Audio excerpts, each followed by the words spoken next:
so today is the Daf Yomi for Friday, which is the yard site of Reb Zusha. It's the second day of Shvat, and this Daf Yomi is dedicated for Shemir for all of Am Yisrael, for Atzal for all of the Shvuyim. Hashem should have a special protection over the Chayalim. So we're going to start on 71b on the second line. And the Gemara states, Gonav Utabach Yom Kippurim, that the Mishnah had stated if a person steals and then slaughters it on Yom Kippur, we're going to say that under those circumstances, even though he stole and slaughtered it on Yom Kippur, he's going to have to pay him 4 or 5 times the amount penalty, because even though Yom Kippur is prohibited to do, but it's prohibited by the kares penalty, not by death by a human court, and therefore we don't apply the principle of kimle b'derabimine, which means whenever there's a more severe penalty and a lesser penalty, if the more severe penalty is in existence, then we don't apply the lesser penalty. So since the more severe penalty is kares, we don't say it under that cases, because that's an opinion, because kares is something that's done by the kares is something that's done from heaven, and so therefore the principle of kimle b'derabimine does not apply. So the Gemara says, but Amri Amai, why do we say the principle of kimle b'derabimine does not apply in that case where you stole and you slaughtered it on Yom Kippur? Nihi de katla. Okay, granted, we're not going to execute the person because Yom Kippur, the penalty for slaughtering is kares and not death from a human court.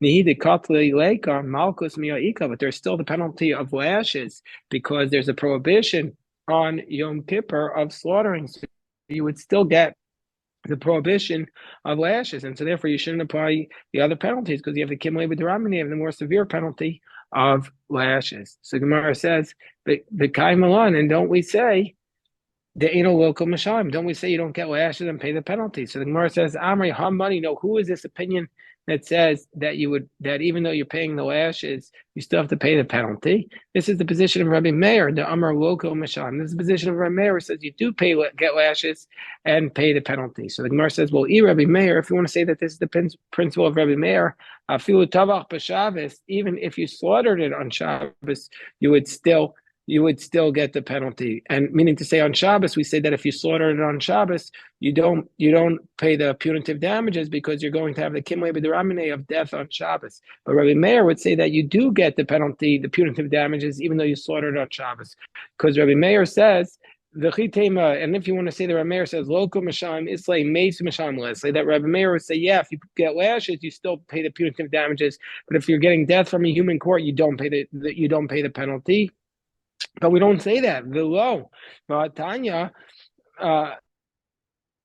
we have a price that states ganav v'tavach b'Shabbos. If you stole and slaughtered on Shabbos, or ganav v'tavach avodah zarah, if you stole and slaughtered for idolatry, or ganav shor nitzkal v'tabach, if you stole an ox that was supposed to be stoned, and therefore it's prohibited to have benefit, mishalim arba v'chamisha divrei Meir. So Meir says explicitly that you do pay the penalty, even though you stole it and slaughtered it on Shabbos. And so therefore, our Mishnah cannot be like Rabbi Meir, our Mishnah that says that on Yom Kippur that you pay the 4 or 5 time penalty even though you slaughtered on Yom Kippur. That can't be like Rabbi Meir, because Rabbi Meir would say that on Shabbos you also would pay the 4 or 5 time penalty. So the Chachamim Poach and the Chachamim say if you did any of these things on Shabbos, you don't pay the 4 or 5 time penalty. So the Gemara says, okay, bar minei dahi. So the Gemara says, okay, what we're going to say is we don't prove from that price that the Meir says you're liable for the payment if you slaughter on Shabbos. Exclude that price. Now,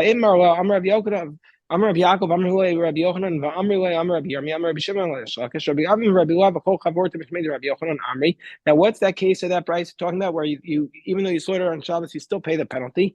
That's the case of Toveach Hayidei Achar, where you didn't actually slaughter the animal, even though you stole it, somebody else slaughtered it. And so therefore, that's the reason why you still pay the penalty, even though it was slaughtered because it was slaughtered by somebody else. And so therefore, the principle of kimle b'derabimine doesn't apply. So the Gemara says, well, I don't understand. Is that mechayev? Well, if that's the case, if somebody else is slaughtering it, so if that's the case, why do you have to pay the 4 or 5 time penalty? Somebody else is the one who's doing the slaughter. Yeah, do we ever have a case where somebody else does the sin and you have to pay? No, Marava Shani Hacha. No, this case is different. Even though somebody else is the one who slaughtered it, you're still going to have to pay because it says Damar Karo Tavacho Mecharo. It says if you slaughter it or sell it, Ma Mechira Yidei just like the sale can be through somebody else. After Vicha Yidei also the slaughter could be through somebody else. The Bay Rubbish, and so therefore, therefore you're going to be responsible because somebody else slaughtered it, but we're not going to apply the principle of Kimle B'Deramine because you're not the one who did the actual slaughtering. So the Gemara says, Tana, the Bay Rabbi Shmuel Tana, all the rabbis has a shliach. No, a different reason why, even though somebody else slaughtered it, you're going to be responsible for the penalty because the word or includes the agent. The Bay Chizkiah Tana is a different source. Tachas l'rabbis has a shliach. It says the word tachas to include the agent.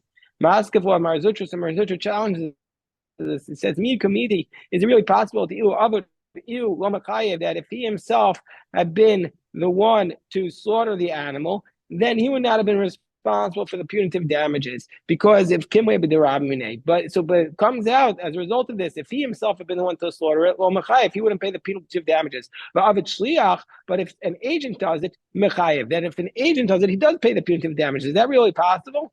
That's the implication of your logic. So it says Ravashi, there, in that case, it's not because he's not responsible. If he himself slaughters it, he is chayiv, but the only reason why he's not paying it is because the kim lebi deramine, because we apply this principle that we only give them the more severe penalty. So the Gemara says, well, if that's the case, if somebody else slaughters it and he's going to be responsible, and if that's the case, my time at the Rabban Patri. So why do the rabbis say he's exempt? It's not the principle of kim lebi deramine. Somebody else is the one slaughtering it. So the Gemara says, okay, the reason why he's exempt is man chachamim. Who are the chachamim here? The chachamim here are the position of Rabbi Shimon, who says shlita she'ein ru'uya lo shema shlita. This is the position of Rabbi Shimon who says that if it's not a valid slaughter, if it's a slaughter that it's not a valid slaughter, that's not called a slaughter, and so therefore he's not going to have to pay. So since this is the shlita she'ein ru'uya because it was done on Shabbos, it's not going to be considered a slaughter, and it's not a valid slaughter, and so therefore for this reason, he's not liable for the punitive damages. So, Amri Bishlama, Avodah Zarah, Vashor Niskal. I understand if you slaughter to idolatry or you slaughter an ox that was meant to be stoned. I understand why that's not a valid shlita because these things are prohibited to have any benefit from. And so, therefore, you can't eat it. So, you didn't do an action that was prohibited. So, those cases, it's a shlita she'ein ru'uya. I understand if it was slaughtered for idolatry or an ox that was supposed to be stoned, that's a shlita she'ein ru'uya. Was Shabbos, but if it was slaughtered on Shabbos, that's a valid slaughter. Shlita ru'uyi, that's a valid slaughter. The Tanan shoche b'Shabbos, if you slaughter it on Shabbos, ubi Yom Kippur, or if you slaughter it on Yom Kippur, even though you're going to be responsible. Even though you're responsible, even though that you're going to die as a result of that, so we see it's a valid slaughter. So why does Rabbi Shimon say in this case it's not a valid slaughter in the case of somebody slaughtered on Shabbos? So the Gemara says, it must be that Rabbi Shimon holds like several, like Rabbi Yochanan Sandler. To Tanan, what's Rabbi Yochanan Sandler's position? Somebody who cooks on Shabbos, if you do it accidentally, bishogig, if you do it accidentally, then you can eat it. But it if you cook on Shabbos purposely, go yeyachal. That's the position of Rabbi Meir, that if you cook purposely on Shabbos, you can't eat it. Whereas Rabbi Yehuda says, b'shogig yeyachal b'motzei Shabbos. You cook accidentally, you need it on Motzei Shabbos. But But if you cook intentionally, you can never eat it. Whereas Rabbi Yochanan Saner, which we say is the position of Rabbi Shimon here, he says b'shogig yeyachal Motzei Shabbos. Accidentally, you can eat it on Motzei Shabbos for acherim, for other people below. But but if you did it intentionally, it can never be in lo acherim, not for him and not for anybody else. So this position of Rabbi Shimon says you're exempt because it's slaughtered on Shabbos. That's like Rabbi Yochanan Sander says since you slaughter on Shabbos, it can never be in as a penalty for slaughtering an animal on Shabbos purposely. My time with Rabbi Yochanan Sander, what's his reasoning? Like Rabbi Chia taught the entrance to the Nazi's house, who shmartim as a Shabbos ki kodesh ilochem. You shall guard the Shabbos because it is holy for you. Just like if something is holy, you can't eat from it. Shabbos asurim b'achila. Just like if it's holy, you can't eat from it. Meaning to say, just like Kodesh, a person is not allowed to eat from Kodesh, and so therefore, since the temple it belongs to the Kohanim, belongs to the temple, so just like you can't eat from it, it's not yours. Also, the Ma'aseh Shabbos, you can't have any benefit. As it says. Talmud, so you might have thought that that's the case. Talmud, the verse says, "Lachem, shelchem meaning to say you could have benefit from it. Yachol afilu b'shogeg. I might think that even if it's done accidentally, you're not going to be allowed to eat it. That the one who does this will put to death. But I only say that it's prohibited for you to eat if you did it intentionally, but accidentally it could be eaten by others after Shabbos. So Puigi ba, so it says the Gemara. So again, what does Rabbi Yochanan Sandler say? He says that if it was an action done on Shabbos, intentionally it can never be eaten. So there's a dispute about his position. One says that the position that Ma'aseh Shabbos, something done on Shabbos directly, is going to be, one is of the position that the Ma'aseh Shabbos is biblically going to be prohibited for anybody to ever eat. One says this idea that if it was done on Shabbos, it can never be eaten, is only rabbinic. So the one who says it can never be eaten is biblical. Like we said, he cites these verses. What's the verse that we just said? Shmartem es Shabbos ki kodesh ki kodesh. And so we have these verses, and mechalel mos yimas. So that's the position that says it is biblical. V'chad amar ma'aseh Shabbos rabbanan. The one who says it's rabbinic, what's the reasoning? Amar kra kodeshu. Who kodesh ve'emasav kodesh? Means say Shabbos is holy, but its actions are not holy, and so therefore you can benefit from it after Shabbos. The one who says is that Rabbi Yochanan Sandler's position is biblical. To lahachi. So if that's the case, lahachi, for this reason, pachi rabbanan on top of ayin aleph amud beis. For this reason, rabbanan said it is exempt. What's the reason why it's exempt? Because for this reason, it's the araisa. So since it's a biblical prohibition for you to eat it, we apply the principle. It's a shlita she'ena ru'uya, and so therefore, the rabbanim are going to say that since biblically speaking, it's not a valid shlita, and so therefore, we're going to say the rabbanim are going to say you're exempt from dalav because you didn't actually slaughter it. But the one who say it's only rabbinically prohibited, my patri rabbanan. Why do the rabbanan say you're exempt? It's really a valid slaughter. It's just rabbinically we say it's not a valid slaughter, so you should pay a 4 or 5 time penalty. So Gemara explains ashara. No, when the rabbanan say you're exempt, that's on the other cases. Avodah zarah v'shor niskol. That refers to if you slaughter for idolatry or an ox that was supposed to be stoned. That's when we're going to say you're exempt.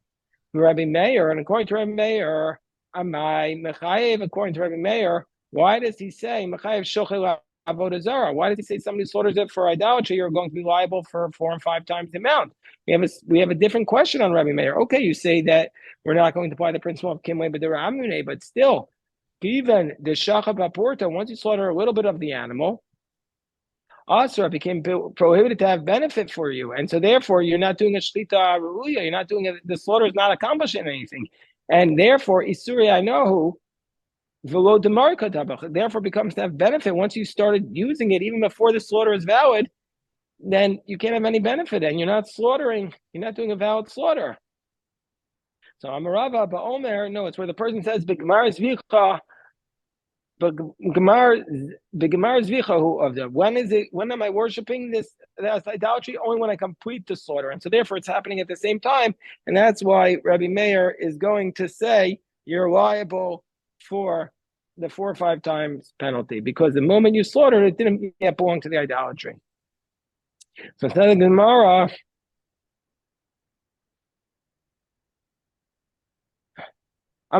so the Gemara says, sure, niskal, but why are you going to say that in the case of an ox that was supposed to be stoned, how can we say that Rameir says you're liable to pay the 4 or 5 times penalty? Isurei anahu. You're not allowed to have any benefit from it. And so therefore we'll have the marika tabach. It's the same question. You're not slaughtering something that belongs to this person because you can't have any benefit from it. So why does Rameir say you're liable? So it says, Rava Achamayaskin can go in Shemasru Shomer. So we're talking about a case where the owner gave the ox before he killed it, before it died, was shomer. And so so Rameir is talking about a case that the owner gave this ox before it died to a guardian to watch it. V'hizik bebeis shomer. And then this ox did the damage in the house of the guardian. V'huad bebeis shomer. It became a muad in that house. V'nigmardino bebeis shomer. And it was sentenced to death. The ox was sentenced to death in the house of the shomer. And so then, here we have an ox that was sentenced to death, and then the thief came along and stole it from the house of the shomer. Rabbi Meir, several Rabbi Yaakov was severe like Rabbi Shimon. And Rabbi Meir says that you're liable to pay for this animal. He's going to hold like Rabbi Yaakov and like Rabbi Shimon. Several like Rabbi Yaakov, the Amar Af Mishamignar Dino, that even though it was sentenced to death, the shomer would have the ability to return it to the original owner and say, here's your ox back. And then he wouldn't have to pay anything. So even though the ox is not worth anything because you can't have any benefit from it, nevertheless, the shomer himself could get some. It is worth something to him because he has the ability to return it to the original owner and exempt himself from paying. The several like Rabbi Shimon, and he also holds like Rabbi Shimon, the Avar Davar Garam Mamon Kamamon Dami, who says that something that can cause you to lose money here just by here he has something that just by causing you to lose money, it's going to be as though he cost you money itself. And so therefore in this case, since the shomer is no longer able to return it to the owner, it's as though he caused him to lose money. It's like it's actual money, and that you have to pay for. It's not. Rabbi Shimon says, "Kochim shechay b'achriyus." And let's say you have something you sanctify, and that you're responsible to pay its money, and it was stolen from the temple. Chayav, person who stole it has to pay the dollar hay. Alma davar garma mamon kamamandam. It's something that causes you to lose money is like it's actual money.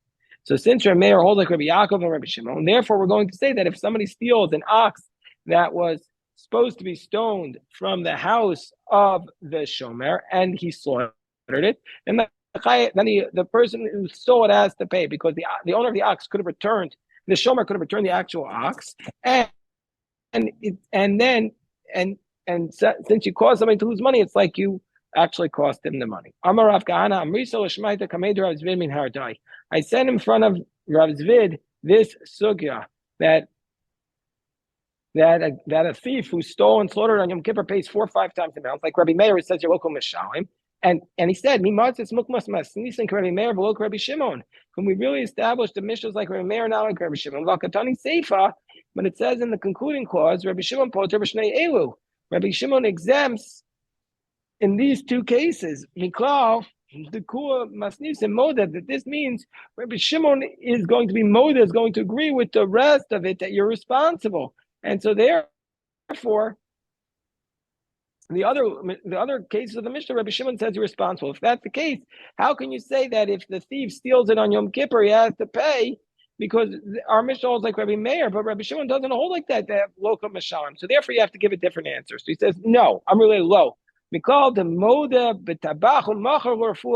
when does Rabbi Shimon agree? Not with the rest of the Mishnah. Rabbi Shimon only agrees in the case of where somebody stole it and slaughtered it for dogs or for medicine. That even though Rabbi Shimon says that it needs to be a shlita real lachila, nevertheless, and in case where he slaughtered it for medicinal purposes or for a dog, Rabbi Shimon would agree that you pay 4 or 5 times the amount. And so that's how we would explain when it says Rabbi Shimon is modeh. So we learned in the Mishnah that it says if he steals it from his father and then he slaughters it or sells it, and then his father dies, and he and his brothers inherit it, then he pays to his brothers their portion of the 4 or 5 times amounts. The Gemara says, well, let's look at this case where you're paying 4 or 5 times in halves. Let's look at how this case applies. So the Gemara says, let's say a person steals an ox that belongs to 2 partners and he slaughters it, and he admits it to one of them. So therefore, since he admits to that one person, he doesn't pay the penalty of 4 or 5 times the amount, but he only admitted to one, but not to the other. Meaning to say he admitted to half of one person. So we say under these circumstances,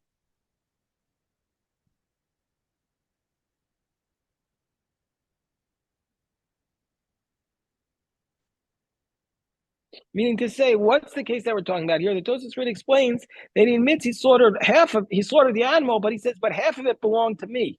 So therefore, he's only admitting to half of the penalty, to half of the act, or half of the responsibility. So what would be the case here? Does it say chamisha bakar? The Torah says you pay 5 cattle, and here in this case, lo chamisha chatzi bakar, but not 5. Halves of a cattle. Odilma chamisha bakar shamar chmana v'afil chamisha chatzi bakar.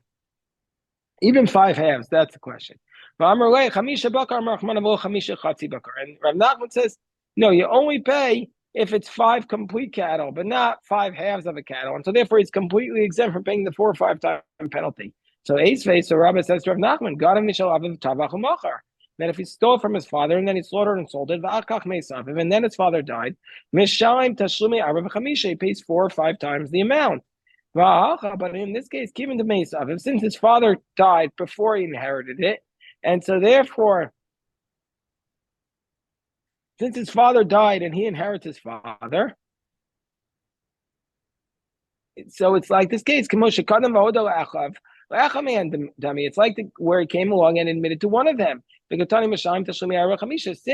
Since he's exempt from paying back the amount that he himself owned in it, therefore it's like he's only admitting to part of it, and still we say he pays. So no, our mission is talking about a case where the father took the thief with his son, who's a thief, to court, and so the son had to pay the 4 or 5 times the amount on the entire ox, and so then at that point he has to pay. He's responsible, and so therefore that's not going to be considered like 5 halves because he was already responsible to pay. So the Gemara says, well, let's say he didn't go to court. What will be the case? Then he wouldn't have to pay 4 or 5 times the amount. If that's the case, the Tani safer from the fact that it says in the next clause, that if he stole from his father and his father died, and then he slaughtered and sold it, then he wouldn't pay the 4 or 5 times the amount.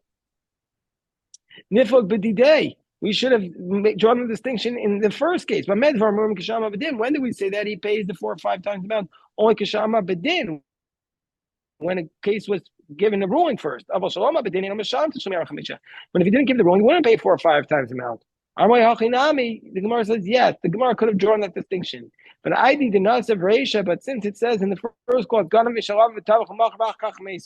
since the first case was set up where he steals it from his father, and then he slaughtered him, and then his father died. Therefore, not if Seifanami.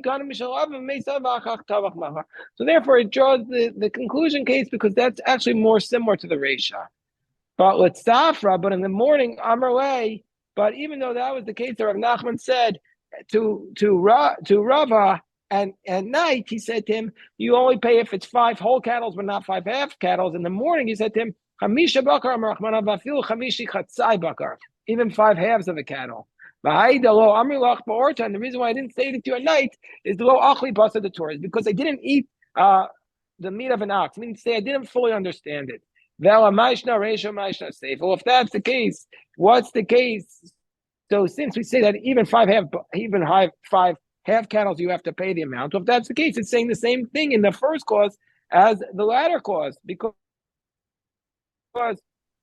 in the first case where he slaughtered it before his father died, he pays to his brothers the 4 or 5 times the amounts even before he went to court, because we're saying it's 5 cattle, even 5 half cattle. So why in the next case where it says, well, after the father died, he doesn't pay? But what's the difference? It's still not complete cattle. So Amarle, Reisha, Karina Be Utavacho, Kuan Beisur. In the first case, when he slaughtered it, it was entirely prohibited because his father was still alive. But Seifa, Lo Karina Be Tubacho, Kula Basur. In the concluding clause, since he owned a part of it, it was not entirely in the prohibited state. So now, at this point, we're really finished the Daf Yomi for Friday. So now we'll do that. Now we're up to the Daf Yomi for Shabbos, but we'll pick this up. We'll do this on Shabbos Kodesh. We'll do this on Shabbos Kodesh. Okay, so this is the Daf Yomi for Shabbos. A big shkoyach to everybody. Thank you.